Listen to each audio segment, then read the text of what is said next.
morning, everybody. Thanks for coming. We're going to start now, and people can just trickle in as time goes on. I'll kind of stand here because you're way down here. So I want to introduce you to Jeannie DiBella. Jeannie's the Senior Human Resources Officer at Manchester Community College. She was gracious enough to make the drive over here for 8 o'clock this morning, so thank you, Jeannie. I'm going to come around and give you handouts for this session. We have moderators to help during this session as well, and that's Deanna and Sean. So I think you're going to enjoy yourselves. I know you'll get a lot out of this session, and I'll just hand these out while you introduce yourself. Okay. Well, as Diane said, I'm Jeannie DiBella from Manchester Community College, so I'm thrilled to be here. I love your campus. I loved my drive here. I have to admit that when I go to the beach, I always go to Wallace Sands, and I come up and I get off at exit 3, but I go right. We've got this, my husband and I, this routine where we then stop at Market Basket and they make our subs and we fill our cooler and we go off to the beach. So it's really, as much as I'm thrilled to be here with you, going left instead of right when I got up at exit 3 was just, oh, the beach. And there's not many days left, but I guess this wouldn't really be a good beach day. But it'll be interesting to see which way I travel on my way home. Maybe I need to go to the coast. Anyways, I have been at Manchester Community College for close to 6 years now. Before that, I worked in human resources, both at Filene's, if you remember Filene's, before Macy's came and bought us and laid me off. And then I was at the Nashua Telegraph, which is the newspaper in Nashua. I do live in Nashua. So I don't know, Diane said you like to know things about people, so I've already told you my beach story, so I think that's enough about me. But I'm really excited to have the opportunity to talk about our topics today. A year ago at Symposium, I did a training on handling difficult conversations. So this is kind of the next step in talking about dealing more with confrontational conversations and situations that come up, although there are some of the same type of traits that you would want to, that's not the right word, things that you'd want to follow kind of the same processes, that's what I'm looking for, along the way, whether you're having a difficult conversation or dealing with more of a confrontational situation. So we'll kind of wrap that up at the end. When I was kind of going through my slides, I figured I could handle this like in 15 minutes if no one says anything, asks any questions. So I'm hoping that this will be a little bit more interactive. I think what's really awesome about our time today is that after my presentation, we're going to break up into different groups and go through some scenarios and kind of talk things through, which is much more fun than you just listening to me. But certainly as we're going through my portion first, if something strikes you, if you have a question, please ask. But if you're thinking, oh, I've been in that situation and I did X, Y, or Z, just shout it out and let's talk it through. It'll make it a lot more interesting, especially for me. I find it just so interesting that nobody's up here right at the front, and I was told that I have just a little area here in which I have to stand because we're being recorded, which I'm trying not to think too much about. I don't even know if this is my good side or bad side, or if there even is one. But anyway, so if you can't see, feel free to fill in. But let's get started. And I'm so thrilled I got this little clicker. All right, so what are our goals for today? Well, we want to have a better understanding of how to deal with confrontation, a situation, and with that individual. And we want to learn a variety of techniques, de-escalation techniques, that will help us get through those type of conversations. Now, I think with most trainings, there's so much you already know. So you're going to find that with the techniques that we talk about, you're already probably doing these things. But my hope today is that you really internalize what we're talking about and be more intentional about doing these type of things when you're in a situation. More people coming in the back, that's great. Not that I'm calling you out or anything, that's kind of mean. I won't do that again. All right, so whether it's a big or little kind of situation, when there's any type of confrontation, it's upsetting.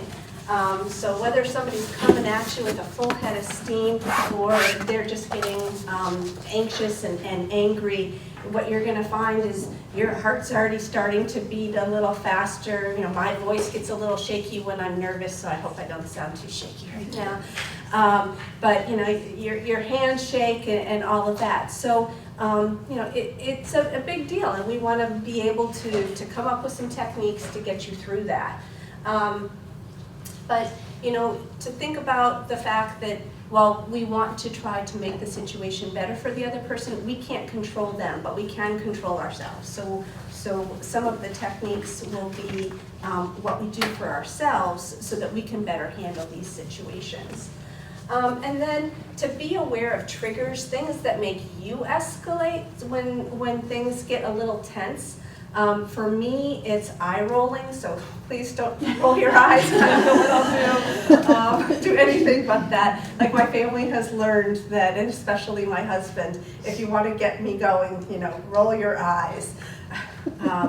But I was also thinking about this on my drive up here, and I think it's a good thing before we get too into this is to kind of stop and think, what are some of these things that just make you go from 0 to 60 in your mind and get you upset? Because the more we understand about the things that upset us, it helps us better empathize when we're dealing with somebody else that might be a little stressed and confrontational. So being in the car this morning, it was a great drive. It wasn't one of those days, but have you ever had one of those days where you just feel like everybody's coming right for you? I work in Manchester. Have any of you been to MCC? Or do you even just drive through Manchester?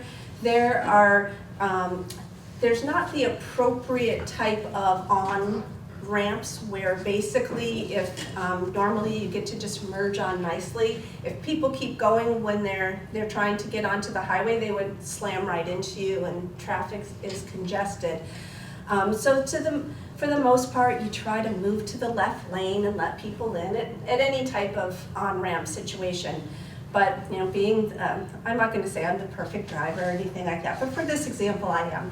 So you pull over and then you're going past the other cars that are moving on. You think, oh, I was a really nice person, I let you on. And so what happens is that somebody gets right behind you that has just come on, and they're just on your tail, just wanting you to get over. And you're like, well, I can't get over because I'm letting all these people on. And so as soon as you can get over, you're, okay, I'm gonna move. But what do? They zoom around you to make a point that you are in their way. And well, nice little calm Jeannie can then turn into, you know, mad woman road rage Jeannie. Not really. I really haven't ever been pulled over for road rage or anything, but it's upsetting and it can really just set me off. Now, if my husband's in the car, it's going to determine how I act. He can do. He can react in one of two ways, and it's going to totally change my experience. If I like, oh, I'm mad, maybe I honk or flash my lights. Jeannie, you need to calm down, whatever. Oh, that just makes me mad. Or you should be sympathizing with me. So if he would say, wow, that person is really aggressive. Like, yeah, right, wasn't that horrible? So depending on what he says to me, it depends on how I'm going to act for the next few minutes. Now, please don't worry about seeing me on the road. It's really okay. This isn't a day-to-day thing. But as I was in the car today, it just kind of got me thinking. So realize the things about you that make you go to get really upset, and that can help you really be, as I said, you can empathize more with other people that might be upset. But then also realize that your reactions to what other people are going will determine which route they go. Do they just calm down and go on their drive nicely for the rest of the way, enjoying the scenery and all of that, or are they now just waiting for that next car that's coming at them? All right, so these are the, some of the different situations that we can face here at the college. We may have a frustrated student in student services. And I have to say, as I was kind of planning this, that was sort of the group I kept thinking of. Because we just started the semester and we're getting all sorts of stories about what has happened in those lines. I know you have a one-stop. We don't have a one-stop, so you either go to financial aid, the bursar's office, registrar's office, and they're all very close together.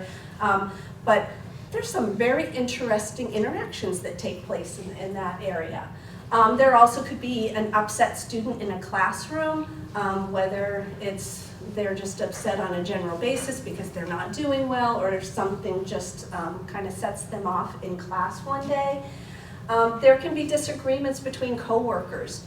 We spend a lot of time with each other on a day-to-day basis. Probably more time with coworkers sometimes than our family members. So we are bound to get into some arguments from time to time. And quite frankly, there's some people we work with that we would not choose to be our friends, and maybe we just don't get along that well, and at times things boil over.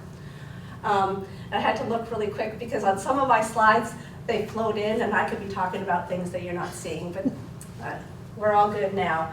And then there can be confrontations, unfortunately, between supervisors and employees.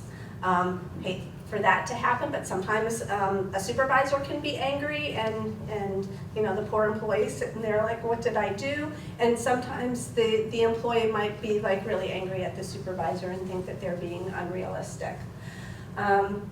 So with a lot of these conversations, situations that occur, it may be a one and done type of thing. Like when I picture the interaction at student services, you may be dealing with a student and you're going to try to help them resolve their issue, and once that interaction is done, they go on their way. You may see them at some point in the future, but it's not about that same situation. But when we're dealing with situations like a faculty with their student, they've got the rest of the semester to go, so they might want to have a follow-up conversation. Or definitely if we're dealing with a coworker incident or issue, or definitely something between a supervisor and an employee. So we want to be thinking about that too. Is this, I got this one chance to change this situation, or am I also going to be able to have a follow-up conversation with them? All right, so now we start the zoom in. So if I forget to click it, just nod and wave, and please feel free to talk. All I hear is myself, and obviously because I'm the only one talking. Number one, so if you're being confronted, and it doesn't have to be full blown in your face, but somebody's upset, what you need to do first off is calm yourself. If you don't take a moment to just collect yourself, say a prayer, whatever you need to do, then you're not going to necessarily be effective through the rest of the conversation. So take a deep breath and say, okay, I've got this. I mean, you might not think that yet, but hopefully by the end of the session, you're going to definitely say, okay, I can handle this. All right, call for help if needed. And it might be immediately. If somebody is really angry and coming at you, then you might just want to say, oh, wait, this is above my pay grade, or I need a manager, or I need campus safety. You might want to call for help right away. But during the interaction, let's say that you don't. During the interaction, at some point, you might need to call for help, and that might be getting backup from your supervisor because you're not getting through to somebody right away, or just even having a coworker, somebody that might be able to explain things. Sometimes my boss likes to say, well, my boss, Susan Heward, which you guys got to meet Susan while she was helping out here for a little while. She likes to say, oh, Jeannie, you're doing that spirally thing where I kind of have a stream of consciousness kind of conversation, and she's like, yeah, I'm not really understanding where you're going with that. So sometimes you need somebody else to come in and help explain what you thought you just said very clearly, but the person might be willing to listen to them. So don't get defensive. Anybody like football? All right, so what does the defense do? Okay, come on, this is time you have to say something. What does the defense do in the football game? They block. don't get at my quarterback. I'm pushing back. So we don't want to be pushing back. I mean, if Tom Brady was behind me, yeah, I'd protect him. Actually, I'd be like, oh wow, it's Tom Brady. But enough about that. But yeah, don't get defensive. And right along with that, don't take it personally. This probably doesn't have anything to do with you, but you're the person that they got to first, that you get to help them. I mean, I'm not going to say that sometimes it isn't personal. When we talk about a situation with a student in a classroom, yeah, they might be mad at that faculty member. But we've got to be the adult in the room and say, okay, they're upset, that's valid, let's go on. Watch your body language. You don't want to just shut the conversation down because you look like you're shut down, crossed arms and cowering in a corner, whatever. You want to appear open and willing to hear what they have to say. And pay attention to your surroundings. So I don't mean to take a dark turn or anything like that, but depending on how upset this person is, you may want to know what's your escape route. In my office, there's actually 2 doors that go into my office, but my desk is not as close to either door as somebody that comes in to see me in my office. So if I had an upset individual in my office, then I also have a little table. It's not that big of an office, but I do have a little table. So what I might want to do is kind of come out from around my desk and suggest that we sit at the table. And then I'd put them at the far end of the table so that my chair now has access to my 2 exits. Or if they came in, a lot of times people come into HR and they close the doors, which is very appropriate, but I might open that door. Or I'm in the office suite where there's a conference room nearby and there's a water bubbler in there. So I might say, hey, you know what, before we go any further, let me get you some water. So again, it's given me an opportunity to come out from behind my desk. Now, if you're in the student services area, you're behind a counter, maybe there's nowhere to go for the student, so that's a good thing. Maybe you have your escape route, and that's great, or maybe you're kind of hemmed in because you're behind a counter. But you just want to think about, okay, so what if this got bad? Not that I want you to all have bad thoughts or anything.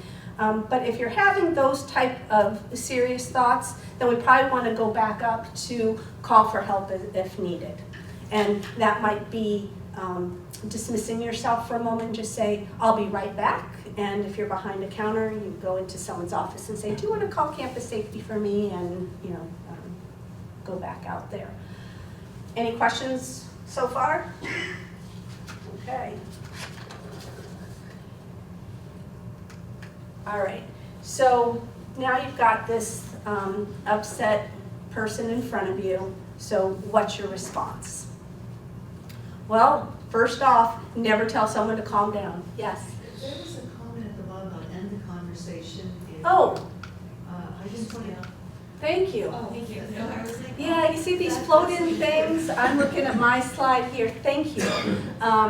So sometimes there are situations in which the person is out of control and they don't want to hear what you have to say. And so sometimes you just have to say, okay, well, I can see that I'm not helping you work through this, so, and if there's not someone else that could help them, I'm going to have to make an appointment for you to come back and speak to my supervisor. Or if somebody coming into my office and we've just kind of gotten to that impasse, I'd have to say, you know what, I think that we need a breather. So let's schedule a time for you to come back, or let's take a break for a few minutes. And you just have to end it. I think of this a lot of times on the phone. Do you notice that people can be really mean and nasty sometimes on the phone because they aren't seeing you? So they don't have to feel bad about those things that they're saying. You're making them mad, and they can, slam down the phone at the end, where normally they wouldn't slam a door in your face or anything like that.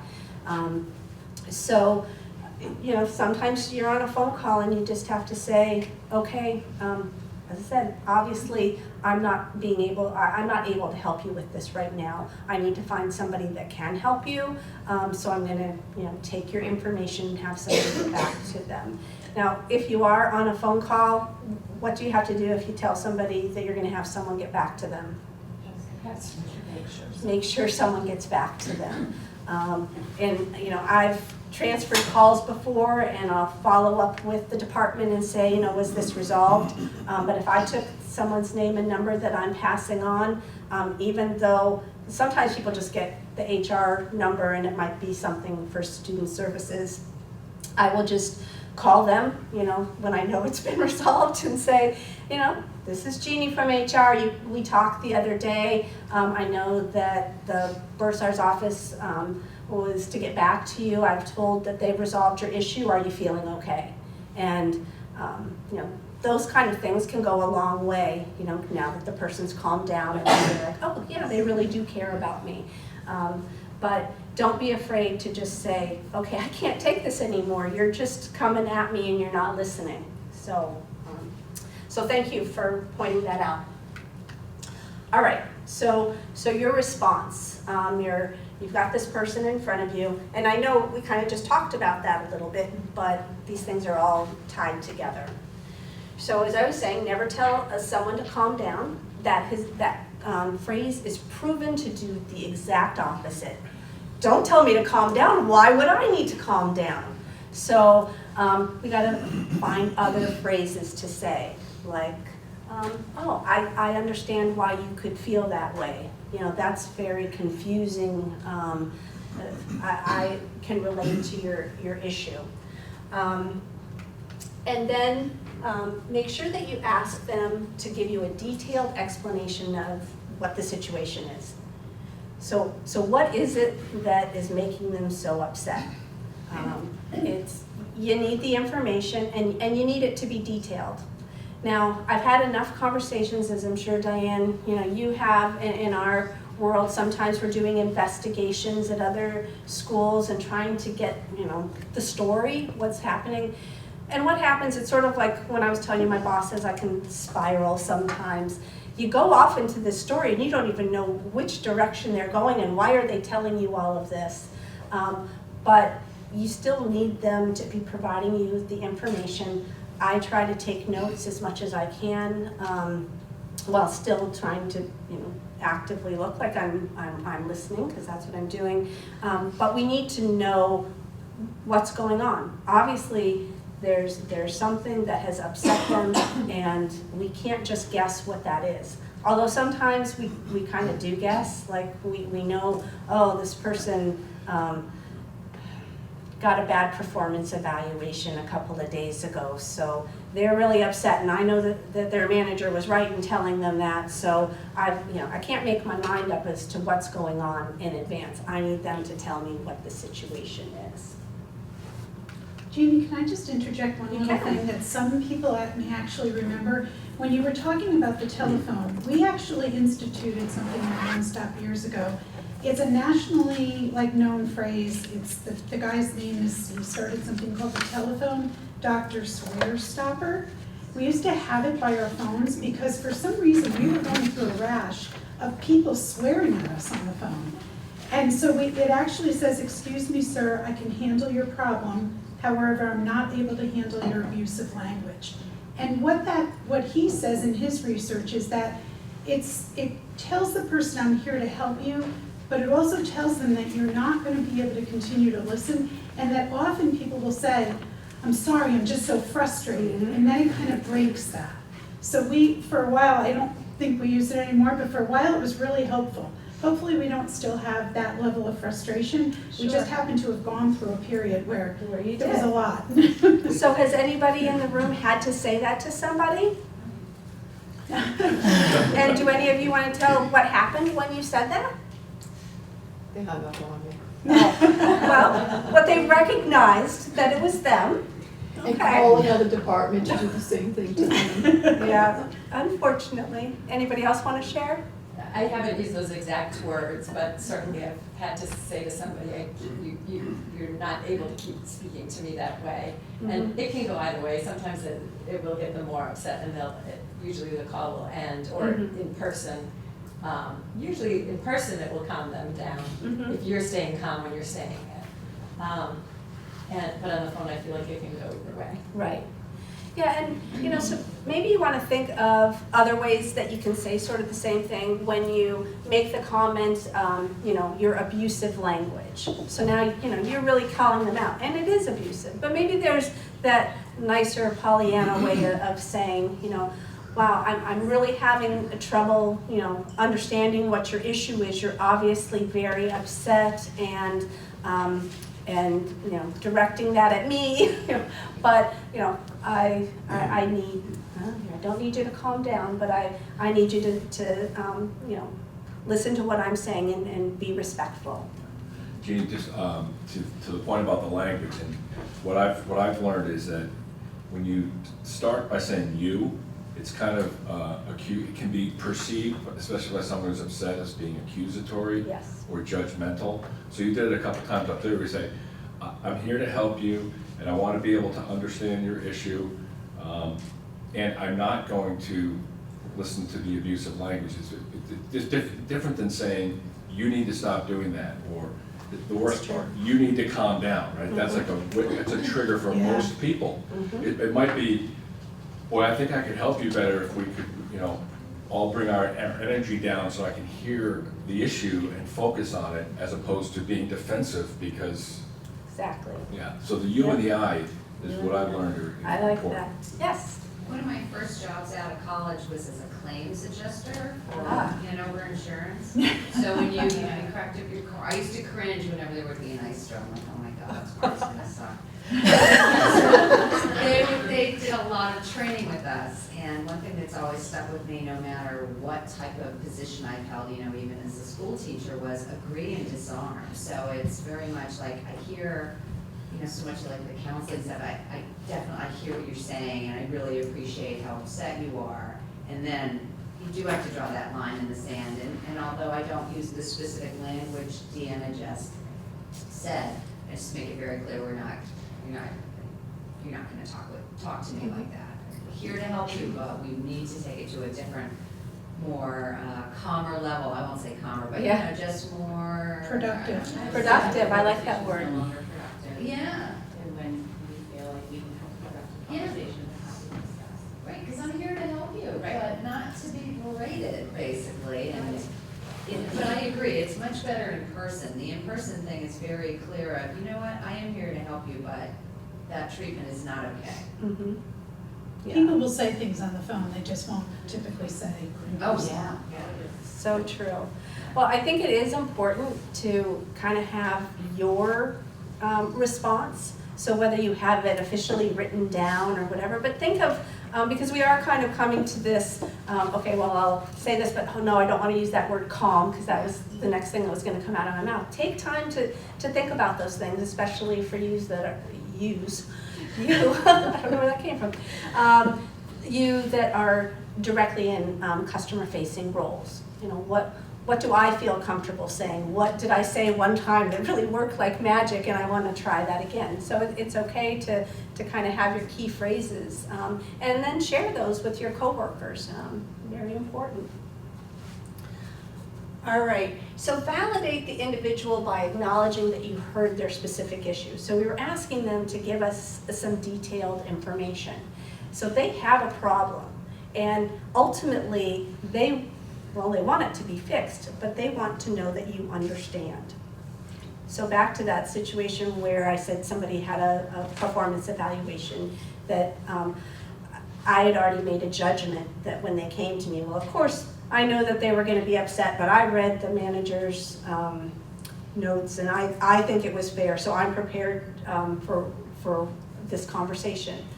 That's not fair. I need to listen to what their issues are, and then I need to validate that I've heard those. I'm not validating that I think that they're right or wrong. I'm just validating that I've heard them, and making sure that they know that this is what I'm hearing, and they can correct me if they don't think that I've heard them appropriately. So you want to identify the root cause of the problem by asking more questions, because sometimes, as we said, we have to peel back the layers to find out, well, what's really making them mad and causing this outburst, as opposed to what they might be telling me superficially that's going on with them. And I think that this is can be more in our relations with our coworkers and supervisors, that we really need to get to the root cause, because so often we're just acting mad about something which really has nothing to do with what's going on. Maybe we have a personal issue. And we're going to talk a little bit more about this as we go through the specific de-escalation techniques. And then you need to work to understand what they would like from you and to collaborate on solutions. So I had that person that has that performance evaluation that they didn't like. So what are they just venting?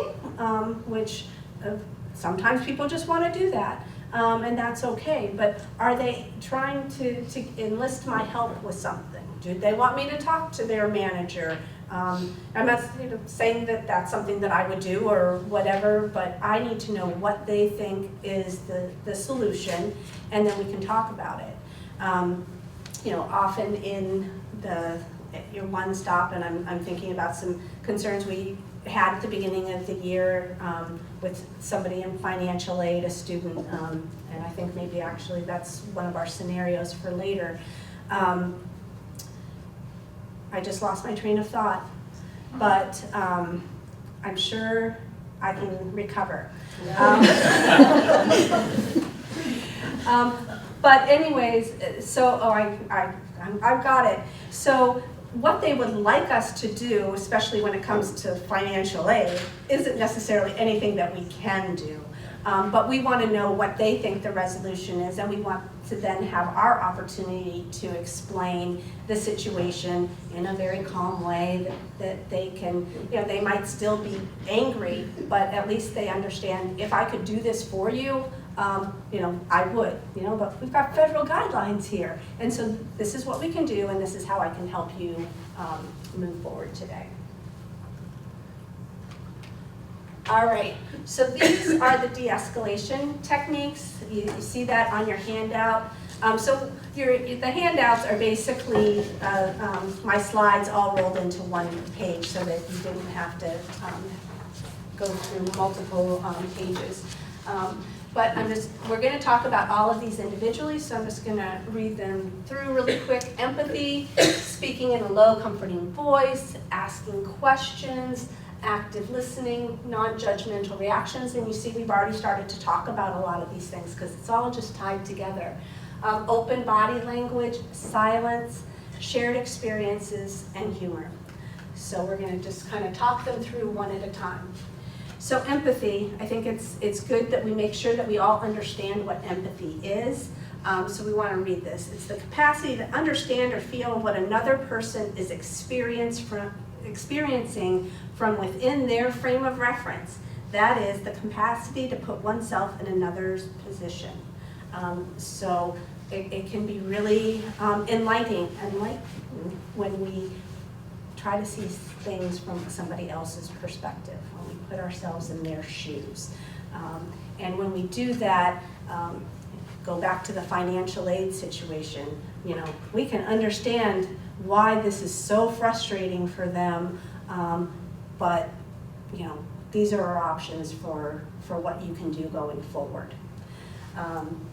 And ultimately, we want to show the person that we genuinely care about them, and that we are going to care about them whether they're right or they're wrong, because they're feeling the way they're feeling. That's real. That's their reality. And so we want to actually, empathize, sympathize with what they're feeling, even though we may not be able to give them what they want. So Jean? Yes. If, I'm just looking at that definition, and what if you don't have a frame of reference, like, you know, like You can't relate to what? You can't relate to where they're coming from. It's hard, if you don't have that frame of reference. Like, I just recall conversations where someone's just letting it all hang out, and I'm like, wow, like, I've just never had that experience, or I really don't know how to respond in kind, if Right. you will, so. Well, you won't always be able to fully understand the situation and truly empathize.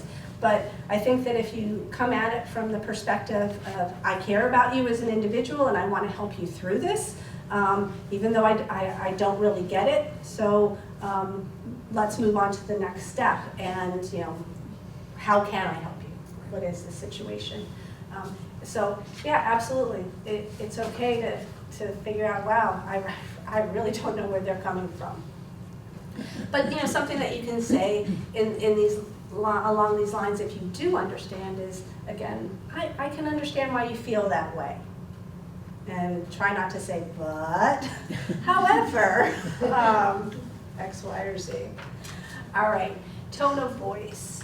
And it's really more about what you're saying, not all tone of voice. I was looking at my slides and I said, oh, that's kind of the wrong topic or subject line.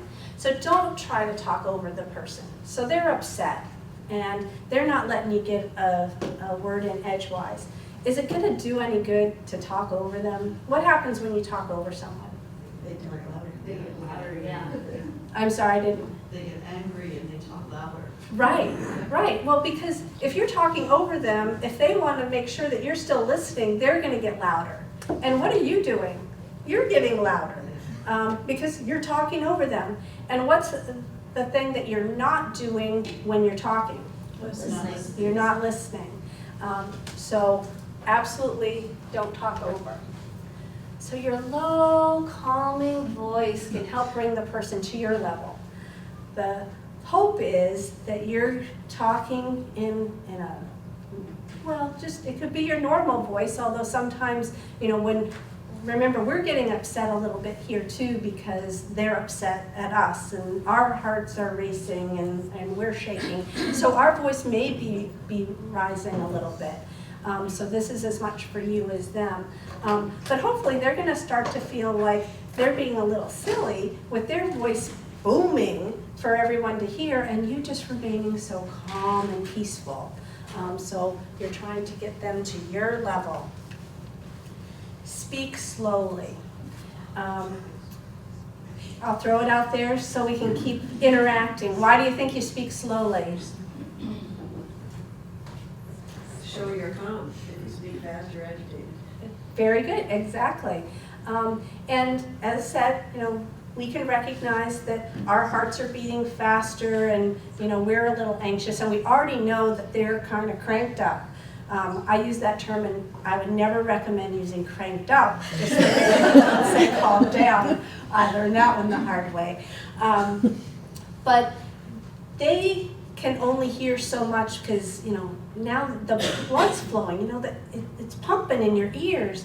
So if you want them to actually be able to hear what you're saying because you're trying to help them, then you need to speak slowly so that they're hearing your words. And if you're speaking in that low, calm voice, you know, we need to make sure that they're hearing what you have to say. You had alluded to it earlier, Sean. Try not to sound accusatory. That one can be really challenging because people take things you say the wrong way. And that can be very frustrating, but you really have to be thinking, okay, what words are coming out of my mouth? What might I say that sounds like I'm putting this all on them? And remember, if we go back to some of our situation in the Student Services Hub, there's a good chance that we're right and they're wrong. But we don't want them to think that right off the bat. So we want to make sure that, you know, we're saying those inclusive words again. You know, I understand how frustrating that can be. you know, I wish the rules were different, but this is what, you know, we have to follow. All right. See, I thought there was one more there, but don't know what I would have said if there was. All right. So we need to ask questions and listen attentively. So you want to ask questions until you understand the issue. And as said, people can go off into their stories and get off topic, so we need to keep dragging them back in. And just, I think of two things here, especially with, you know, avoid repetition so you don't cause frustration. I think of that counselor with the psychiatrist with somebody on the couch. Well, why do you feel that way? How did that make you feel? So we certainly don't want to go down those roads. But when I try to think of an example for not asking repetitious questions because it frustrates people, I just keep going back to Reese Witherspoon in Legally Blonde. And you know, she's got her big, has anybody seen the movie?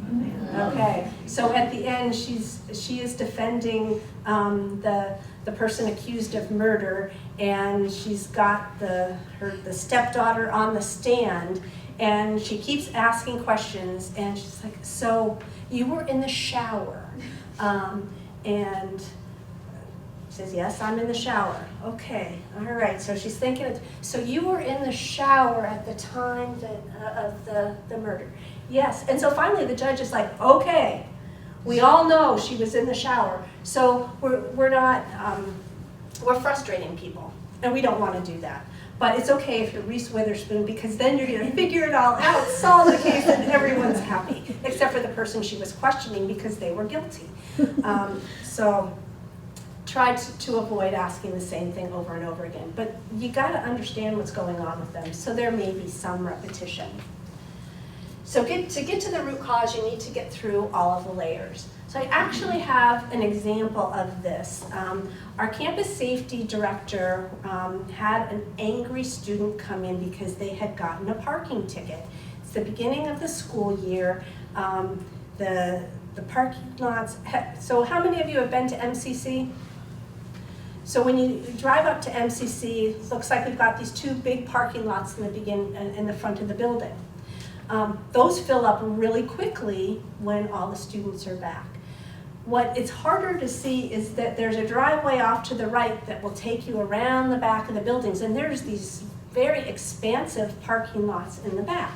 But new students don't necessarily know that they're there. So they're driving around these two parking lots in the front of the building thinking, I'm going to be late to class, there's no place to park, so they park in the grass, up the hill, wherever they're very creative as to where they'll park. And so this student got a parking ticket and went in and just, you know, what is this? There's no place to park, how can you give me this ticket? Well, fortunately, the campus safety director did realize that how cruel it is to be giving people parking tickets at the beginning of the school year, and maybe we should be putting little notices on there that say, oh, for additional parking, go around the back of the building and try to park in a marked space. Let's be more compassionate. So there were some life lessons learned there. But as the person was talking, he realized that it really wasn't all about the parking when he got there. It was that if you're ever coming north, like I do from Nashua to get off of exit 7 and off of 293, well, sometimes you can't even get off of the highway. You're stuck in the breakdown lane trying to work your way off the highway because there's not a light to turn into the college, and there's just a steady stream of cars going, and so if you need to make a left turn to get in, and we only have one entrance, you can be stuck there for a while. So the student was stuck in that line. But then he also found out that there was a traffic accident, and I don't remember where the student lives, but right after he got on the highway in the first place. So all of this stuff was building up to why the student was as upset as he was, because he certainly understood that he's parked in the grass and you're not supposed to park there. So the more you ask questions, you can really get to what's bothering somebody. And, and maybe that wasn't as necessary for this type of situation, but if this is a situation with a coworker, then you probably want to find out a little bit more. And I'm looking at the time and I realize I'm taking too much time, so try not to tell too many stories. So I think this is really important. Listen to understand, not to respond. When I have someone in my office and I've really tried to work on this, I want to sound smart. I want them to think that they're coming to me and getting good answers. So sometimes I'm like, okay, this person has this issue, what am I going to say in response? So when in my head, if I'm talking to myself saying, okay, that sounds really good, what am I not doing? I can't listen to them and pay attention to what I'm going to say next. And the truth of the matter is, I shouldn't be working that hard on what my response is. I want to be a genuine person. So I've really tried to work on that. And we've already alluded to this one time and time again. You want to summarize what you're hearing from them so that they know that you're understanding what they're saying, that you are listening, and you've got it right. And if you don't have it right, then we want to ask more questions. Non-judgmental reactions. So this is absolutely not the time to tell people what they should have done or said. Can you remember your parents doing that to you when you were a kid, maybe? You should have done this. I told you that would happen. So we just want to take it to the next step. So this is the time to provide useful information to help solve the problem. It doesn't matter how we got there, it's where we're going to go forward. Open body language. I talk with my hands a lot. Hopefully that makes me seem like an open person, but it shows that you're open to hearing what the person said. Because if you guys started talking and I just stood up here and I'm looking down, I don't want to make eye contact because this person's really scaring me, and I'm closing myself off, then they know, I could really care less. I just really want them to get over it and move on. So I want to show that I care. It indicates that you want to help. Because again, if I'm standing here like this, they know, okay, she's already made her decision, she's not going to be of any use to me. Oh, that was cool. That was easy. Silence. So this is my slide for silence. No, just kidding. When you allow for silence, that's giving you both time to have some cleansing breaths, allow for anger to dissipate. It just can be as much for you as for them. And sometimes when, and this can be sort of a tactic in other type of conversations that you might have, it's getting the person to really continue to talk. Because I'm not going to break the silence. I could sit here all day. You need to tell me what's going on. And obviously it gives time for reflection too. They're throwing a lot of things at you. Keep talking about how fast that heart's beating and things like that. So gives everybody a chance to say, okay, what am I doing here? Back to the car when I'm in my road rage incident, okay, silence. It's a better thing for my husband than telling me, you should be, calm down, Jeannie, you should be nicer. So reflect on your actions and say, okay, I'm acting like an idiot here. I need to move on. So shared experiences, you can see I'm trying to go faster. I'm sorry, it's going over a little bit. Can you relate to how the person feels?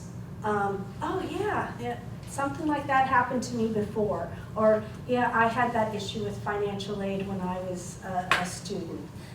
You wanted to have that common bond and as appropriate share those experiences.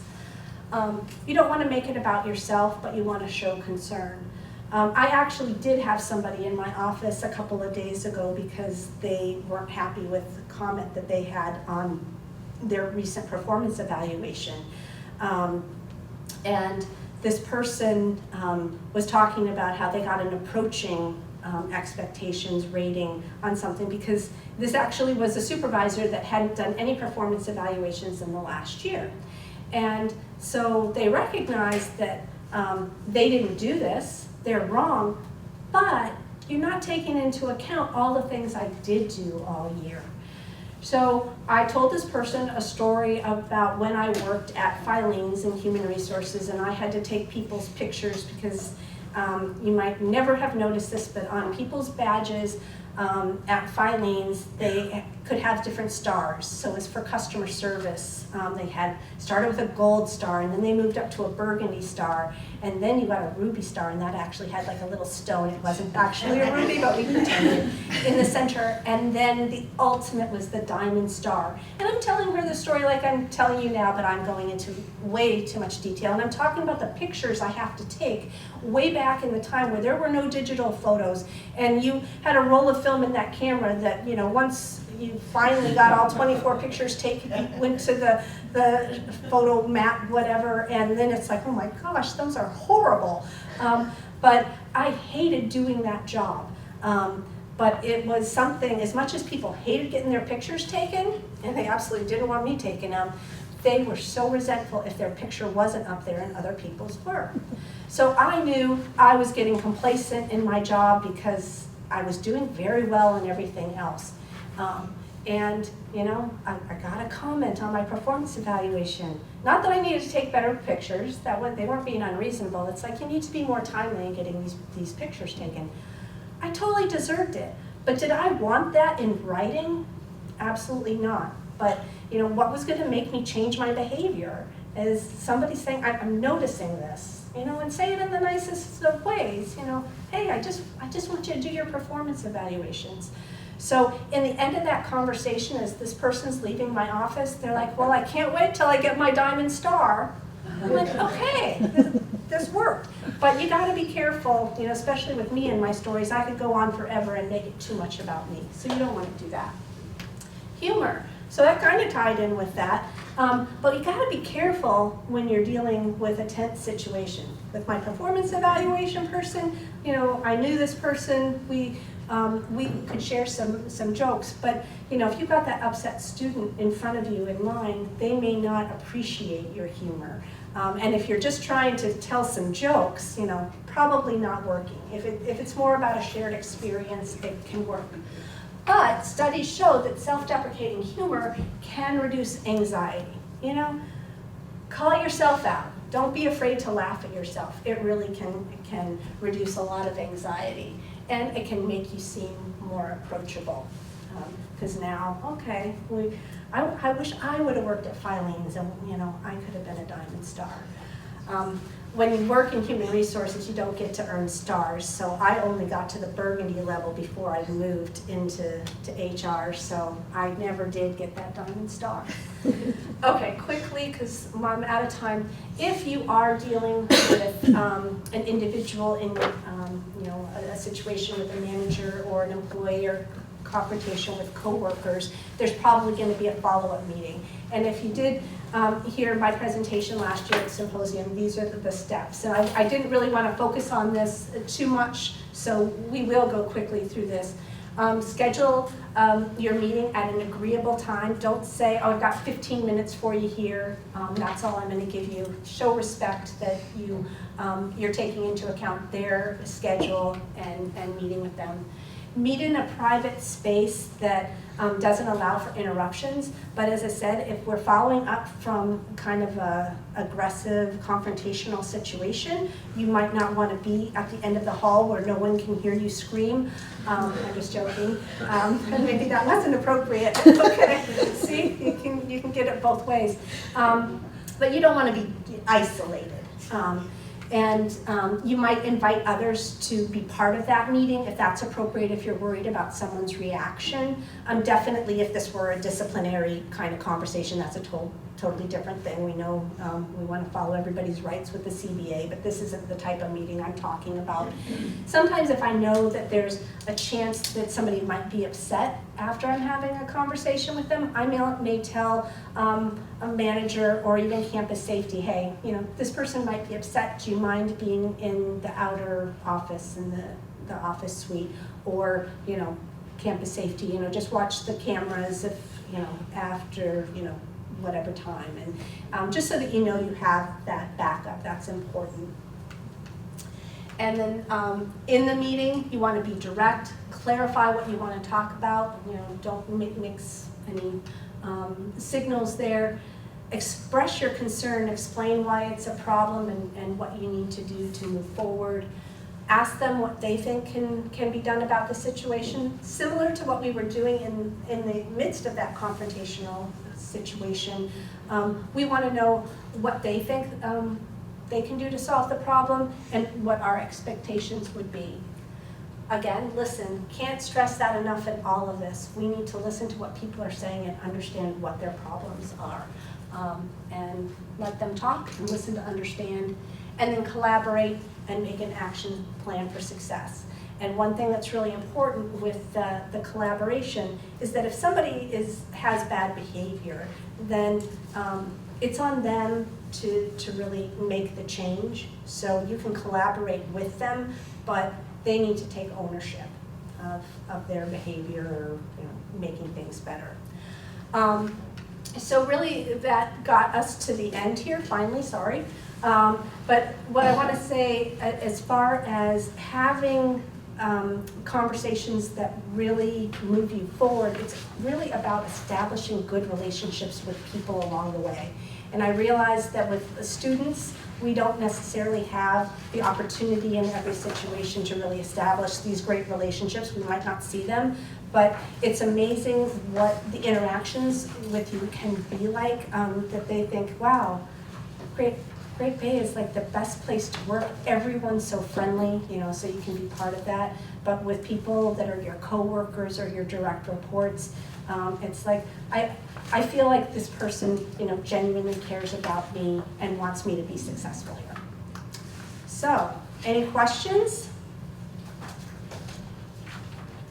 Okay, so we are going to break into groups. Did we end up with any faculty? We have no faculty, Okay. as far as I can say. So what we're going to do is break into two groups, one group of supervisors and one group of staff. And we're just going to work through some scenarios that you can face as a supervisor or as a staff and just kind of talk things through. So how about if the supervisors work your way up to the front of the room here and the staff people sort of to the back of the room so we have some distance between us so that there's room so we're not talking over each other. Yeah, thanks. Okay, everyone? I know that Diane wants you to complete your survey, but I just want to kind of wrap things up over the next couple of minutes real quick, so. You've been initiated, welcome. So, it sounds like you guys all had great conversations going on. Did you feel that the going through some of these scenarios was helpful at all, or just kind of fun? Yep. Yes. Right answer, okay. Like, what are you supposed to say? No, Jeannie, that was a total Jeannie, that was waste the of best. time. Yeah, give me some validation here. No, we just had somebody come up and say, maybe we should talk a little bit about what you do after you've had kind of that confrontational situation and how do you take care of yourself. So let's throw it out there. You've just finished this situation we talked about, the heart racing and, the voice quivering and all of that, and, you just feel like you ran a marathon, and so what do you do? Who do you talk to? Do you talk to people about it? What are your thoughts? Meditate. Say, I'm sorry? Meditate. Yes. I talk to my colleagues, especially if it was with a student, and maybe I try to talk to them individually so I can say it a couple times, just to process it out and bore everyone. Yeah. There you go. Kind of, again, sort of the validation, did I handle this okay? This is what happened, and just, putting it out there that, I'm feeling just a little unsettled right now, and do you think that could be problematic to be sharing some of the things you just went through? Because, depending on if you're a supervisor and you just had an interaction with another employee, who do you talk to? If you just had, as a staff member, a problem with your supervisor, So, do we have to think about, is it appropriate to talk to somebody else in the workplace? Well, in my situation, I said this, if I have a student, so I think if I was like mad at a coworker, I'd probably talk to my husband. Yeah. And then eventually after we're the process out, maybe it's me, he'll tell me. Yeah. I said take a break, just step away for a few minutes, eat chocolate. Okay, so we have take a break and eat chocolate. I'm a fan of both. I definitely, I find that in my office, I told you I have 2 doors. So usually the doors are closed. So somebody leaves, they're obviously opening one, and I go and I open the other one. And I just find that I then walk in, I'm in the president's suite, so we have her assistant and the president's office is across from me, but I just kind of walk down the hall toward the president's assistant. I'm not necessarily going to be talking to her, but as I'm thinking about it now, I do that every time. And then I might just say, okay, well, I'm just going to go walk around and see how people are doing, because you just have to kind of release some of that energy and let yourself calm down. But certainly, if you're questioning it all, did I handle this appropriately? Then you have to find the right person to kind of talk through. So you might want to go to your supervisor. We all have a supervisor, and none of us here are the president. So, and the president could go to the chancellor, but in our building, we all have somebody that we could go to talk things through. And sometimes, though, we don't necessarily want to talk to our supervisor if we're saying, did I handle that right? So you have hopefully that trusted confidant in the building that you can say, I just want you to know what I was just dealing with. Do you think I could have done anything differently? So instead of looking for that validation, was that great? Did I do a great job? It's, what would you have done in that situation? Could I have done anything differently? Because we're always learning and growing, right? But I do think that it is really important to get yourself back centered, focused, and don't think that you can just immediately go to the next thing, because that interaction, that next thing may not go as well. You may be more tense than you thought, and as much as you might have thought you handled that first situation really well, you might step into something with the next person because you weren't right back in the appropriate frame of mind.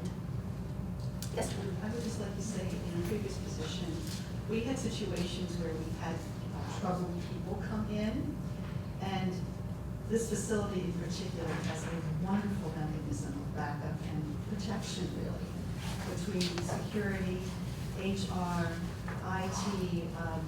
I had archives I had some harassing phone calls, archived them, they grabbed all of those.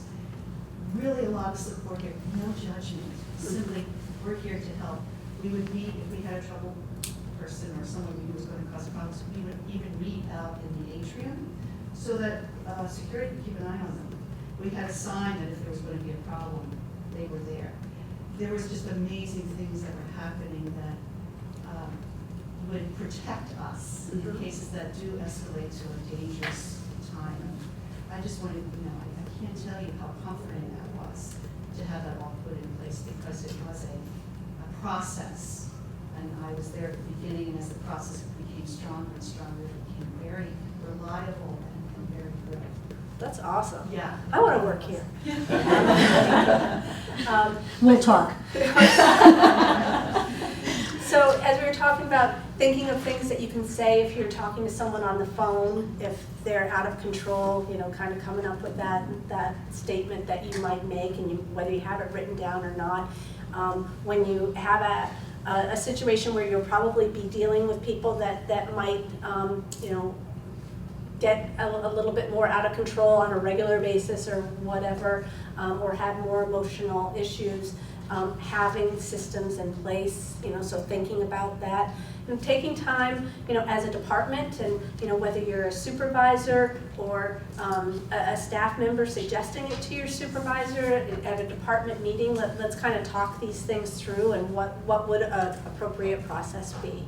Don't all have to wait for the managers to figure it out. You have your voice and you know what you're dealing with on a day-to-day basis, and the things that trouble you or situations that you felt were a little out of control. And so talk to your coworkers and your department manager about that.